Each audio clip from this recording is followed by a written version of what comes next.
لیث نے نافع سے، انہوں نے حضرت عبداللہ رضی اللہ تعالیٰ عنہ سے، اور انہوں نے رسول اللہ صلی اللہ علیہ وسلم سے روایت کی کہ آپ صلی اللہ علیہ وسلم نے عمر ابن الخطاب رضی اللہ تعالیٰ عنہ کو ایک قافلے میں پایا، اور عمر رضی اللہ تعالیٰ عنہ اپنے والد کی قسم کھا رہے تھے، تو رسول اللہ صلی اللہ علیہ وسلم نے انہیں پکار کر فرمایا، سن رکھو، بلا شبہ اللہ تمہیں منع کرتا ہے کہ تم اپنے آباء و اجداد کی قسم کھاؤ، جس نے قسم کھانی ہے وہ اللہ کی قسم کھائے یا خاموش رہے۔ صحیح مسلم حدیث نمبر 4257۔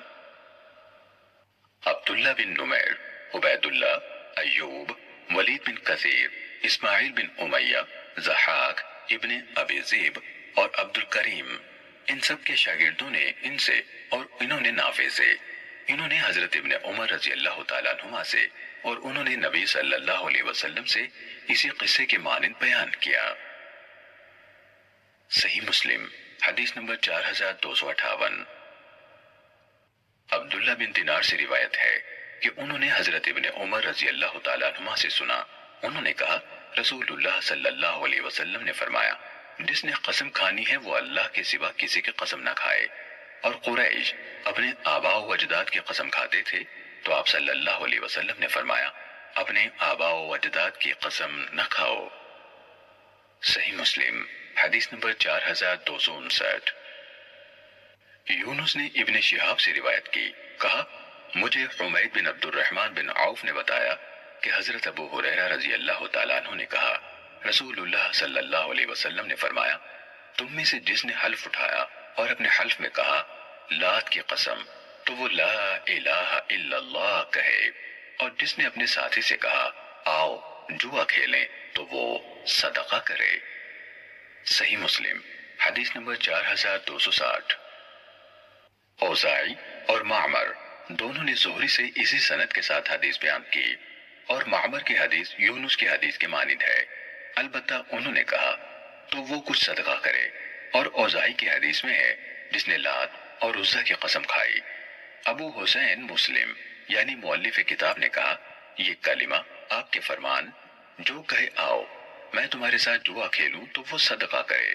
اسے امام زہری کے علاوہ اور کوئی روایت نہیں کرتا۔ انہوں نے کہا اور زہری رحمت اللہ علیہ کے تقریباً 90 کلمات یعنی جملے ہیں جو وہ نبی صلی اللہ علیہ وسلم سے جید سندوں کے ساتھ روایت کرتے ہیں، جن کے بیان کرنے میں اور کوئی ان کا شریک نہیں ہے۔ صحیح مسلم حدیث نمبر 4261۔ حضرت عبد الرحمن بن سامورہ رضی اللہ تعالیٰ عنہ سے روایت ہے، انہوں نے کہا رسول اللہ صلی اللہ علیہ وسلم نے فرمایا تم بتوں کی قسم نہ کھاؤ، نہ ہی اپنے آباء و اجداد کی۔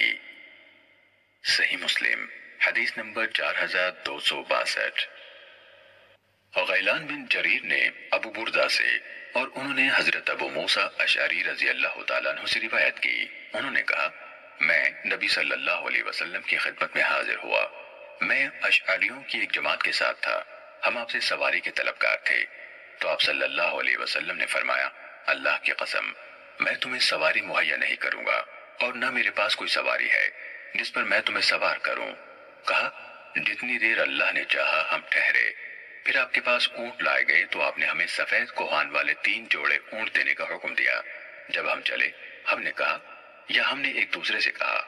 اللہ ہمیں برکت نہیں دے گا، ہم رسول اللہ صلی اللہ علیہ وسلم کی خدمت میں سواری حاصل کرنے کے لیے حاضر ہوئے تھے، تو آپ نے ہمیں سواری نہ دینے کی قسم کھائی، پھر آپ نے ہمیں سواری دے دی۔ چنانچہ وہ لوگ آپ صلی اللہ علیہ وسلم کی خدمت میں حاضر ہوئے اور آپ صلی اللہ علیہ وسلم سے یہ بات عرض کی تو آپ نے فرمایا میں نے تمہیں سوار نہیں کیا بلکہ اللہ نے تمہیں سواری مہیا کی ہے، اور اللہ کی قسم اگر اللہ چاہے میں کسی چیز پر قسم نہیں کھاتا اور پھر کسی دوسرے کام کو اس سے بہتر خیال کرتا ہوں تو میں اپنی قسم کا کفارہ دیتا ہوں اور وہی کام کرتا ہوں جو بہتر ہے۔ صحیح مسلم حدیث نمبر 4263۔